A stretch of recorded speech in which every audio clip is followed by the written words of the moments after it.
Welcome, ladies and gentlemen, to the first episode of Broken Family, where we have conversations on divorce, parental alienation, and high conflict relationships. My name is Andrew Folkler, and I'm here with... Barbara Pointe. Yeah, So all nice righty. to be here. All right, Barbara. So chances are most people aren't going to know who we are, so we might as well quickly introduce ourselves. Do you want to take the first go? Yes, Andrew, I will. I'm Barbara Lapointe. I'm a divorce coach from Canada, and I specialize in high conflict relationships and inherited family trauma. Right on.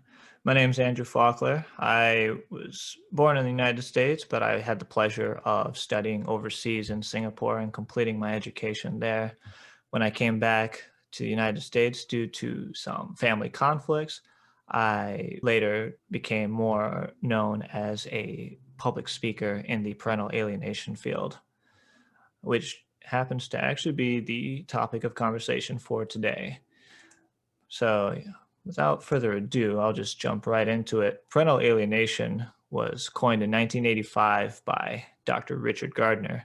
Since its inception, it's drawn a lot of criticism simply because the nature of alienation involves the child acting as an active attacker in a relationship, in a breaking divorce. So to put this into all perspective, parental alienation is where one child is programmed by a parent to actively attack and ostracize the other parent. It's a very ugly form of child abuse that has gotten a lot more traction as time has gone by, especially with the rise of the internet. A lot of parents are out there completely unfamiliar with why this is happening, and so they're not only watching their entire relationship and their marriage fall apart, they're seeing their children as well taking part in that ostracism. And so what ends up happening, to really break it down, a the during that divorce period or the breaking up period, the parent starts inculcating a certain set of ideas into the child. And those ideas tend to be derogatory towards the other parent. Such ideas can include attacks on their mental health, attacks on their physical health, and as well as promote the false idea that the other parent who is being ostracized, they promote the idea that they are not fit to be a parent. Have you seen anything like this in your coaching, Barbara? Andrew, everything that you're saying is really resonating because, yes, I see this in my coaching practice with women going through divorce. And unfortunately, I can also speak to this personally. But really what I hear you describing is in divorce, children become pawns, and they also become weaponized against the other parent. And it's really heartbreaking, hence the name of our podcast, really, because it breaks the family apart. I might further say that oftentimes these parents that are alienating or weaponizing children against the other parent are narcissistic. Mm-hmm. And I do see that show up in my practice as well. Okay, gotcha. So how does the narcissistic parent get to this point where, the marriage is breaking down, and then now they've reached a point where they're willing to turn their kids against the other parent? How is it that that narcissistic parent doesn't show those red flags early on in the relationship? Beautiful question, because I personally believe that sometimes those red flags are showing up during the marriage, but then become amplified or more jacked up, basically more severe, intensified during the marital breakdown or the divorce. They may well have very, very well been red flags during the family when the family was intact. Those signs may have been there, Okay. but oftentimes, maybe not, but often they are there. The person who's coupled with, and we'll keep it gender free, a narcissistic parent, is often in a deep state of cognitive dissonance or just denial about what's going on. So they maybe weren't able to recognize those red flags. Okay. Then when you transition in divorce, most will feel like things are going to get better because I'm now getting divorced. And in fact, the opposite happens in a toxic situation, and it becomes worse. So alienation begins, or really, really starts to show up. Absolutely.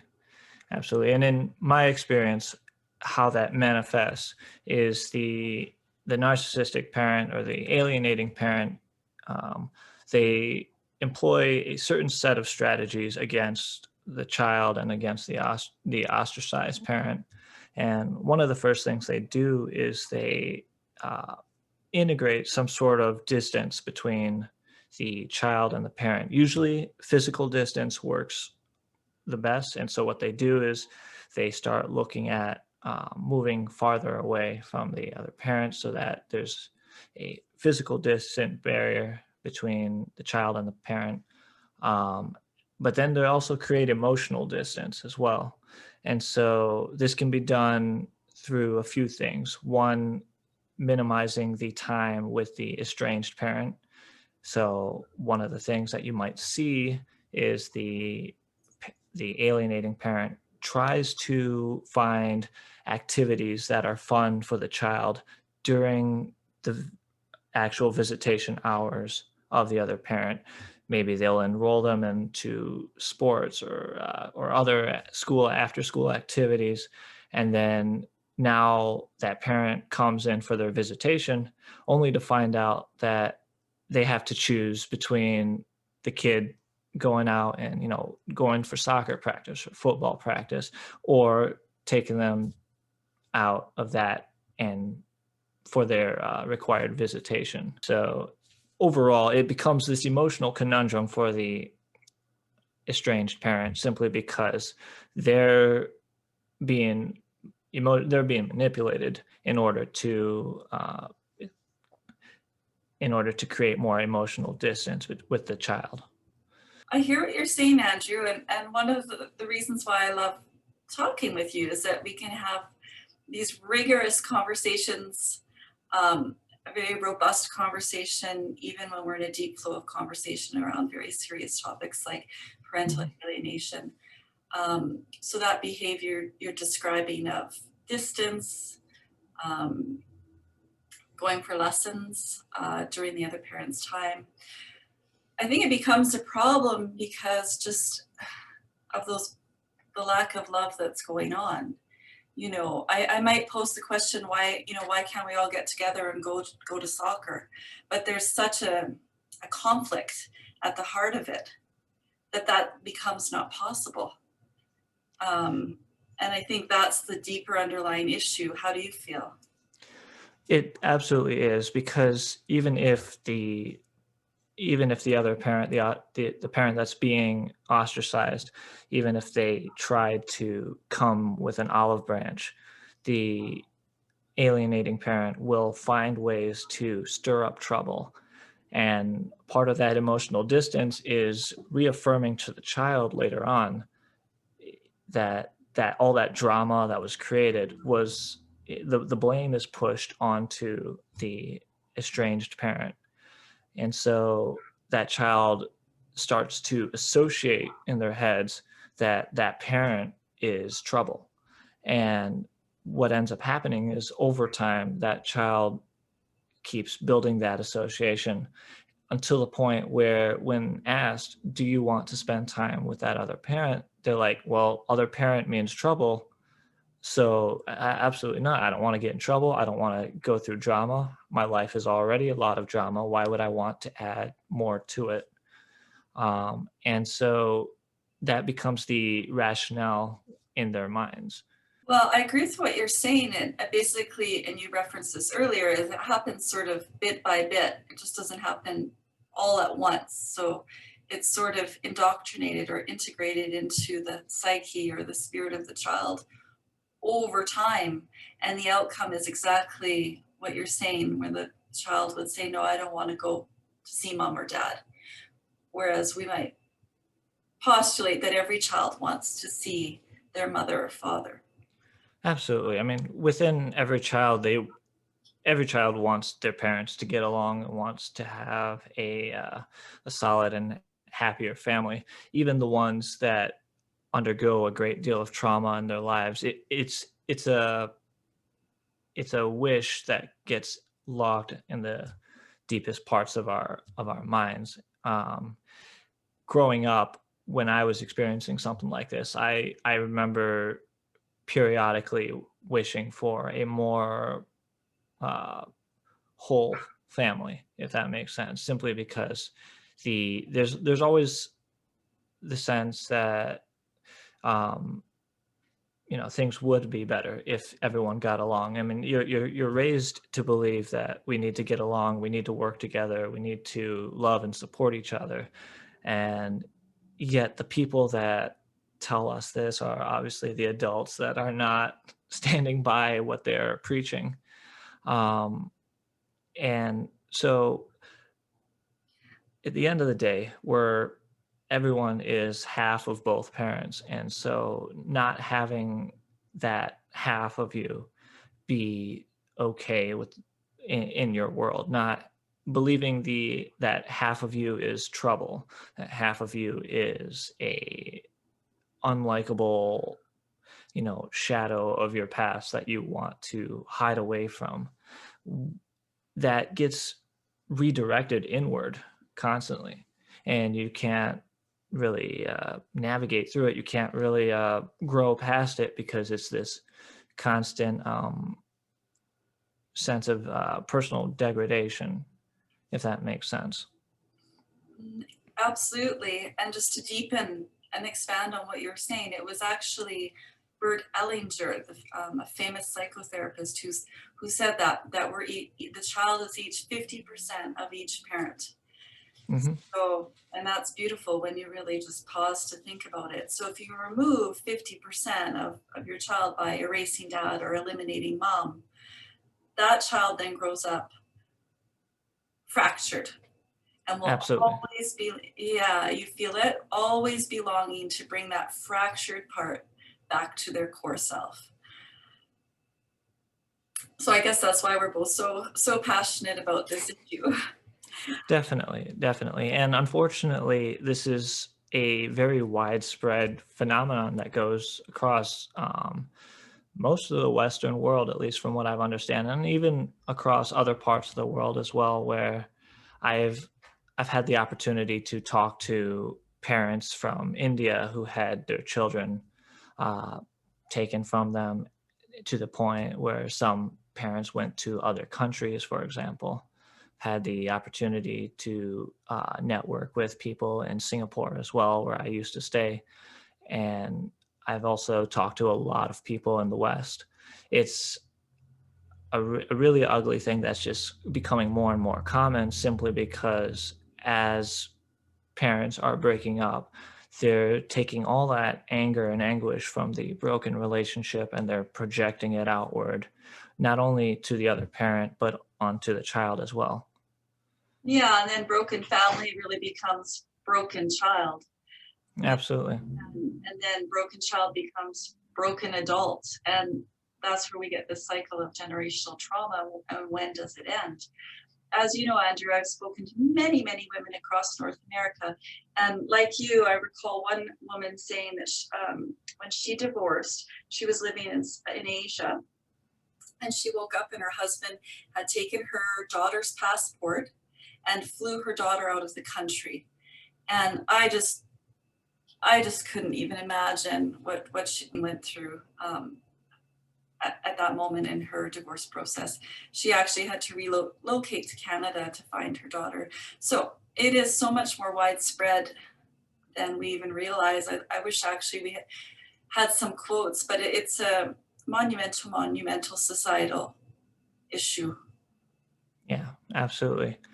So now that distance has been put in place between the child and the parent, there is a next few set of steps that occur that really cement the alienation of the child from one of the parents. And for me, that next step is exploiting that fear of abandonment. And so initially, the child is slowly being separated out through isolation, both physical distance and emotional distance. And there reaches a point where the alienating parent is going to start talking about how the other parent doesn't care. They're going to say that the other parent doesn't love you. They're going to say the other parent doesn't want to see you. They don't want to be a part of your life. And they reinforce this negative mantra, if that makes sense. They're constantly saying that over and over and over again. And one of the things I really want to emphasize is that one of the most effective ways of brainwashing people is constant repetition. Because if that's the only input that is put into your brain, then eventually that just gets cemented in there and ingrained in. And so the child is constantly being told over and over again that they've been abandoned, that they would not have anyone if it weren't for the saving grace of the alienating parent. And what ends up happening is that creates this sense of codependency onto the alienating parent. From there, not only do you think, oh, this other parent is trouble, now you're thinking, this parent is my guardian angel. And so when faced with the prospect of seeing the ostracized parent, you're rushing to your guardian angel to save you from the parent you deem as trouble, if that makes sense.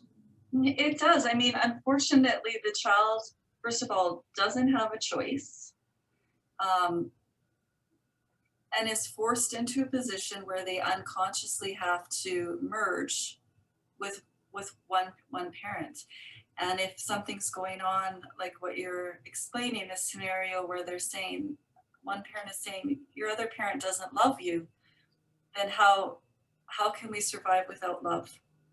And that child who doesn't have a choice needs to survive, and so just has to keep going and doesn't have a choice. And so how will that little girl or that little boy love themselves when 50% of their parent doesn't is they think doesn't love them? Yeah, So absolutely. those self-love issues are being rooted in that child very, very early.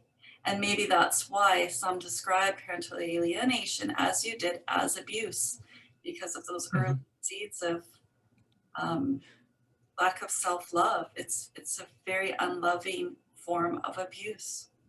Definitely. And it can definitely turn into a generational thing if not addressed. Um, so I guess one question to throw at you is at a young age, if you grow up with that kind of lack of self love and you are codependent on a narcissistic person, how does that impact the child growing up? Would that lead, what kind of issues would that lead to psychologically? Well, earlier you had mentioned that that child becomes codependent on the parent, and that parent who becomes like the guardian angel you've mentioned. Hmm. So while doing that, they lose their own boundary and they lose their inner dependence or their independence to form their own, authentic self. So fast forward, that child could have weak boundaries, weaker self-love, or even form a life that manifests with a deficit of self-love. Now, if we take that scenario that you're describing, Andrew, and we look at the bond that is formed between child and parent. I will use in this example the mother-child bond. That is the first bond that we form in life, is with our mom. If that bond is broken, then a sacred bond is broken with ourselves.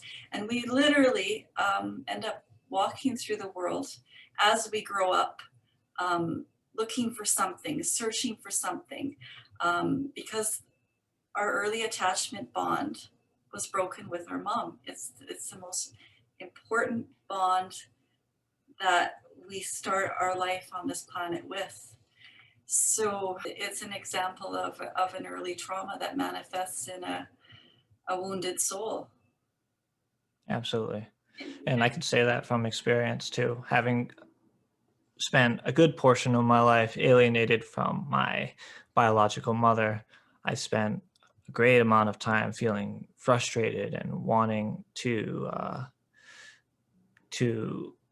believe that I was acting as someone who knew better, and as someone who understood the pains that a mother could cause a child. But the truth was, I was really projecting that anger onto myself, believing that I was somehow at fault for that initial breakup, and as well as the 13-year period of almost no contact.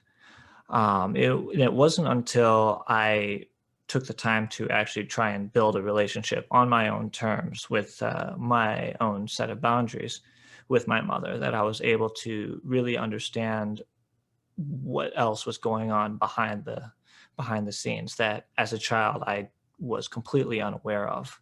I mean, there's so many layers to it as to what you're saying. And a child is just a child. How are they Mhm. supposed to be conscious of all of that?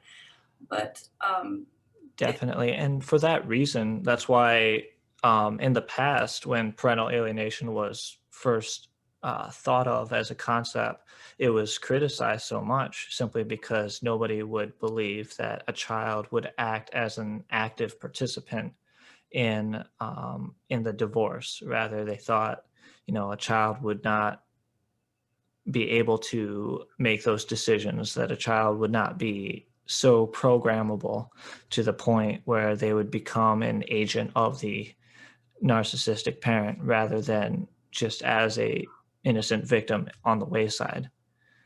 mhm.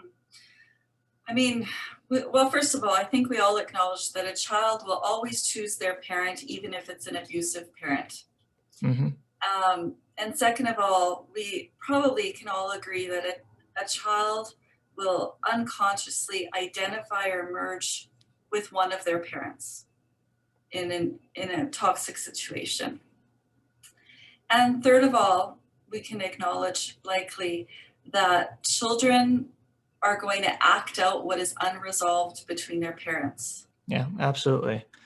So after they've built that fear of abandonment, now that a child's been emotionally and physically distanced from the parent, they're afraid of being abandoned. They're afraid of the other parent, and they're afraid of losing the guardian angel parent that they have, which is really just someone who is very carefully and very meticulously inculcated a sense of, in a sense, worship of that parent. They want the child to be so dependent to the point that they can't imagine life without them. Um, they take control of finances, they take control of diet, everything from relationships, your friends, all of it becomes an extended part of their control. Then afterwards, what ends up happening is there's always a certain amount of harassment involved of the child to ensure that they maintain a certain set of standards. Sometimes that harassment can be completely spontaneous in the sense where it might come in the form of verbal abuse or just manipulations, being told that they can't participate in a particular sport for a illogical or fallacious reason. And what ends up happening is the child has to recognize that their life is in a two-dimensional box and they can't step out of line or else they are at risk of getting a lot of yelling and a lot of punishment from the narcissistic parent. In a way, this is the stick in the carrots and sticks analogy. And what ends up happening is the child has to obey the rules or else they're threatened with abandonment. One of the things that I remember growing up with, especially whenever I got in trouble with something, I would be told, you're becoming like your mother. You're becoming just like her. You're becoming a liar like her. You're becoming a cheater just like her. You're becoming, and if you become like her, then I might as well send you to her. And that was such a emotionally crippling thing to hear, that it not only doesn't make the child want to cling to the alienating parent more, but it you start to associate disobedience with being threatened to go see the parent that you have consciously deemed as trouble, if that makes sense. It does, and there's so much that you actually just said, so much of it just hit me right here in my intuitive Mhm. open heart. You talked about that parent controlling the child, but we don't own those children. Those children, in a loving universe, we can't. That's actually the opposite of being a parent, right? So Absolutely. controlling a child, we don't own them. So that's the opposite of role of parent, and I think it underscores that's abuse. Um, and then you mentioned your parents saying to, well, you're becoming more like her. How did that play out in your life? It put a lot of fear in my life. It made me think that, because my mother was positioned as the standard of everything bad, even though none of that was true. Even though she's, a wonderful woman who's helped me a lot in these last few years, she um, she was put as the pinnacle of everything bad. And so being told that, as a threat, I will send you over there to her and you'll never see me again. And you can go live your life of debauchery and everything with her. That was this terrifying, terrifying idea. Um, just simply because then, if life was bad now, how much worse would life be in this hypothetical, right? And so I was just constantly afraid of being uh, forced to reconcile with her.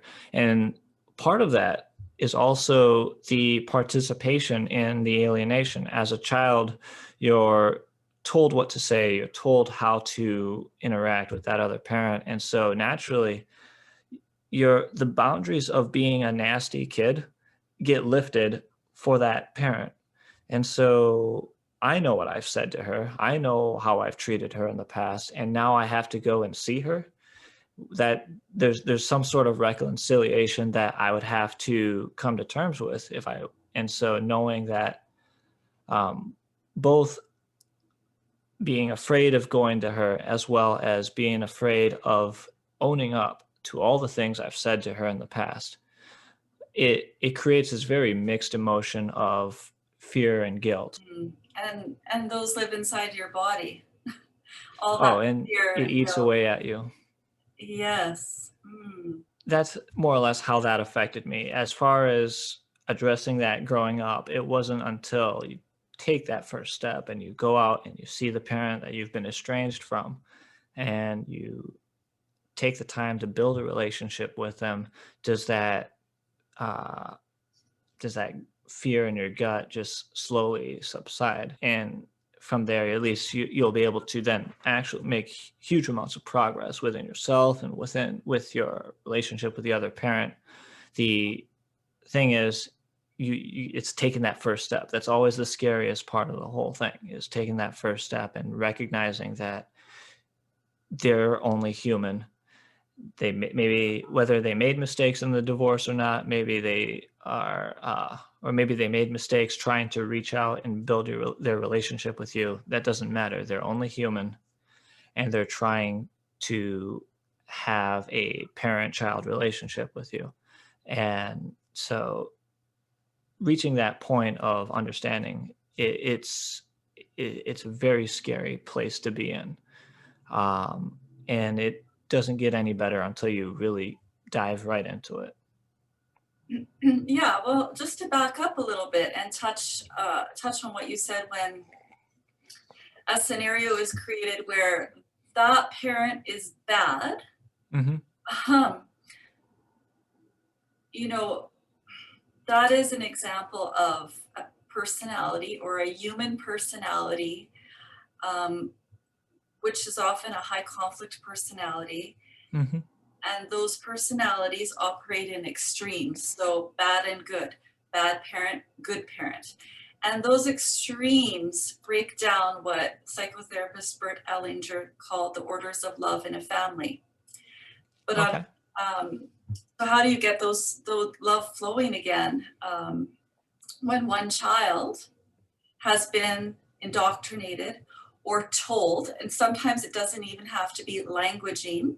It can just be the body language of a parent. Your mother is bad. Your mother is not stable.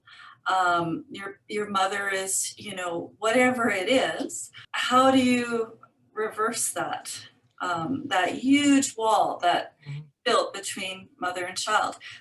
Last point, you mentioned that feeling of the child being abandoned. So that plays out in their adult life later, since we've touched on this theme. So an adult who's gone through something like this might actually later start having these deep core fears like, I'm afraid.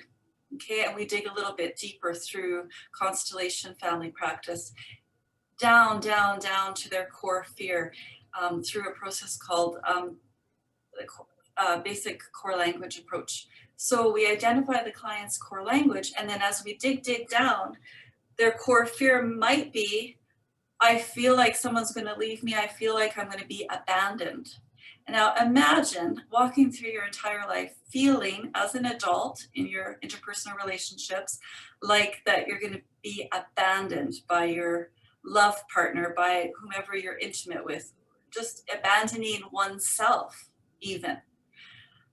All of that goes right back to that alienation way, way back there in the family tree. Absolutely. It absolutely does. And and it's unfortunate because a lot of that is so subconscious that as you grow up, you don't quite realize it is those habits that were built into the child that that are the reason why they're struggling with their relationships with other people. And it was one of those things that within myself, I made a lot of mistakes, be it romantic relationships or even just personal friendships. There was always a certain distance that was maintained regardless of how many years I was friends with these people or romantically involved with certain people. And a lot of that was just because it was the same habits that were built in during the time of the alienation, and undoing those habits take a lot of time and a lot of fear and a lot of well, I mean, you have to a lot of self-awareness as well. Really, I feel like in this moment, I just want to honor you for for your journey and the inner work that you've done. And Mhm. sometimes we can't do that work alone because we can't consciously see our trigger points or the spots in our journey where we're stuck or connect this way back to our early childhood attachments. And that's why I'm passionate about working with women, is that you can partner with someone to do that and restore Absolutely. safety back into your body. I will also be so open and transparent because I am not in a present relationship with my adult son Hmm. because I'm alienated from him, and I really have gone through that, and I don't mind being vulnerable about that. It's been extremely painful. And so trying to restore the orders of love between myself and my firstborn son um, is, a daily work. So, Absolutely. yeah. So I will honor myself for that too. No, definitely. And it's those little victories that matter. I mean, one of the things that growing up, as an alienated child, you're taught that your accomplishments are never yours. It's always thanks to benefactory work of the narcissistic parent. And learning to take ownership of your success is in some ways harder than taking ownership of your failures. And so definitely I appreciate the compliments on that. I'm definitely not all the way there. I'm still learning, I'm still discovering more about myself and how I can better improve my ability to not only help people, but also help myself and help grow from this experience. That said, it having met a lot of alienated children either through online or in person, it's still a very long journey. Uh, it's still very difficult to reconcile just how much so many other kids have been hurt, um, and so I mean that's part of why I do what I do. Um, the last point I wanted to touch on before I wrap up the four ways that an alienating parent twists a child against the other parent is what I call rewards for compliance. Compliance meaning to act in accordance with the alienating parent. So basically, like I was saying, harassment is going to be the sticks in the analogy, but rewards for compliance are your carrots. Basically, the child, every time the child continues to act in within the domain of the alienating parent, they are rewarded for that obedient behavior. Whether it's in the child's interest or not, it's irrelevant. As long as they obey, they're rewarded. And some of those rewards can be in the form of fun activities or you know concessions such as hanging out with your friends. Right. I just love to do this, distill it down to basic stereotypes of abuse, because that Mhm. really reminds me of domestic abuse between a man and a woman, where, she gets a punch in the face, and the next day she gets a beautiful bouquet of flowers. And it entrains this sort of patterning of abuse reward. So Absolutely. just to really strengthen what you're saying, because sometimes, if anyone doubts that alienation is abuse, there's No, yeah. yeah, you're absolutely correct. And it's that polarity, like going one extreme to the other extreme that creates this sense of uncertainty. And you're always on your toes, knowing that at any moment you could either get yelled at or highly praised. And knowing that the yelling is more prevalent than the praise, it's a game of Russian roulette in some days. And when do I get to feel safe in my container, in my body? Of course, Hmm. the child's not consciously saying that, but they will go through their whole life feeling potentially unsafe, or in their home, in their body. Hmm. Absolutely. And as you were mentioning before, it will manifest into their relationships moving forward. Um, Worst case, they end up taking up a partner that continues this cycle of abuse. Or in other unfortunate cases, some people grow up and embody the thing that they were trained to do, and in a sense become a narcissistic parent on their own. It's a very, very ugly cycle. And it's one thing that I think you've mentioned before with the inherited family trauma in our previous discussions. And so, yeah, it can be a really ugly thing. And William Faulkner said, "The past is never dead. In fact, it's alive." So at some point along that big, huge, beautiful family tree, we have to find resolution with these things. Because I agree with what you're saying, it just patterns on and continues on cyclically. Absolutely. All righty. So, well, that's right about what I've got as far as how alienation occurs. Can we just wrap up the four summary points that you made? So rewards and Yeah, punishment. absolutely. So alienation begins with isolation. In order to destroy the relationship between the child and the child is not only physically distanced from the parent, they are also emotionally distanced. And part of that emotional distance involves the second point, which is going to be exploiting the fear of abandonment. What the narcissistic parent's going to do is they're going to convey to the child that the other parent is trouble, the other parent is not to be trusted, that the other parent doesn't care, doesn't want to be with them, doesn't love them, and that it is by the good graces of the narcissistic parent that that child is safe, fed, and taken care of.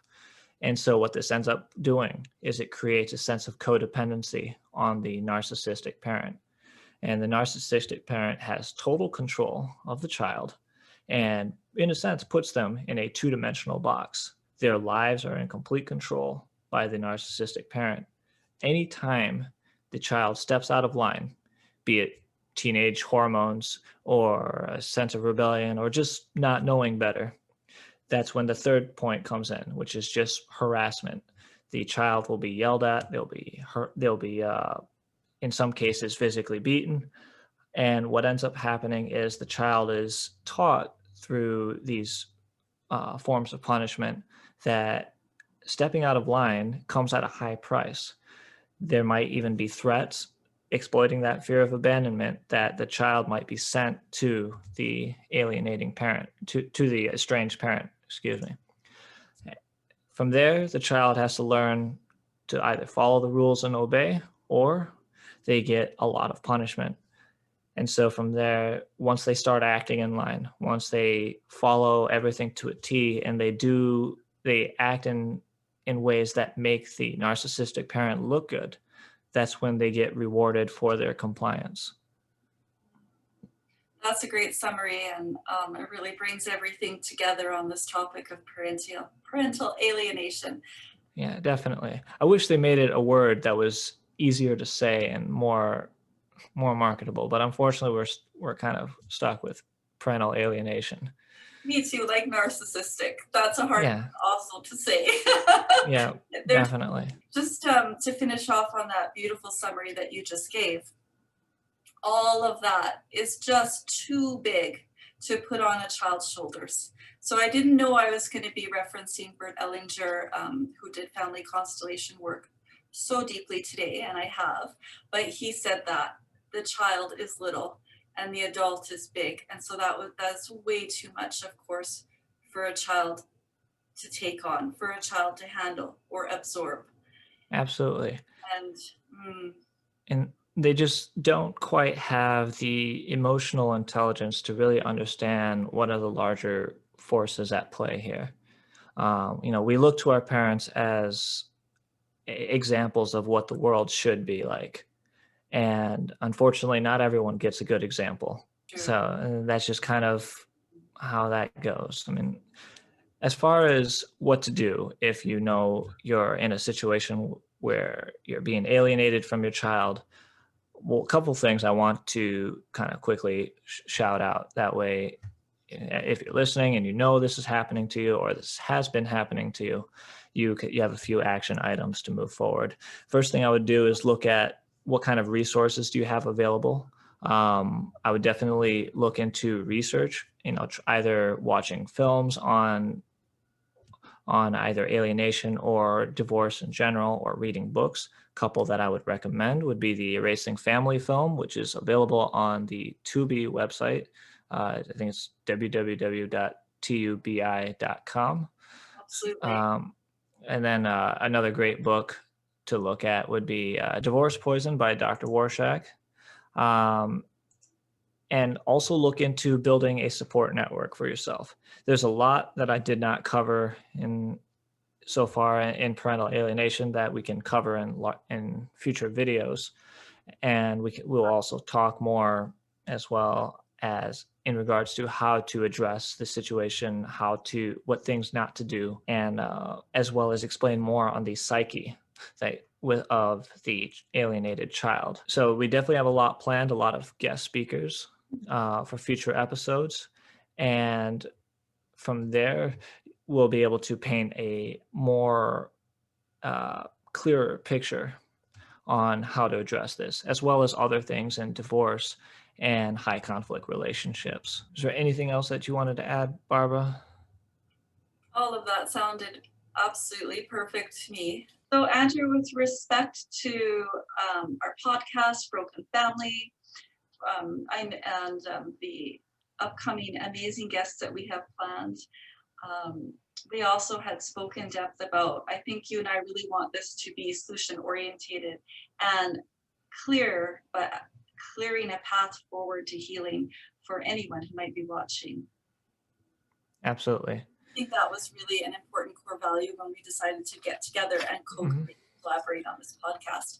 So if I might close this podcast with something positive and something hopefully healing. Absolutely. And getting back to hard words to say, this is a quote from Thich Nhat Hanh, and he's a Buddhist monk. Do you know him? I do not actually. Okay, so he says, if you look deeply into the palm of your hand, you will see your parents and all generations of your ancestors. All of them are alive in the moment. Each is present in your body, and you are the continuation of each of these people. So we truly hope that this podcast will bring healing to our audience in all directions of time. That was actually really beautiful. I'm gonna have to look that up and save that. That's pretty good. Alrighty. So, like Barbara said, we've got a lot of amazing episodes planned. We've got a lot of amazing guest speakers that we want to bring on board and definitely get their expertise as well. If you have any questions, comments, concerns, things that you want us to talk about in the future, feel free to reach out to us. I would start by looking at Barbara LaPointe's website at barbaralapointe.com, or you can email her at barbaralapointe@gmail.com. If you have anything you want to address to me, you can find me on my website at andrewfolkler.com. Email me at startnow@andrewfolkler.com.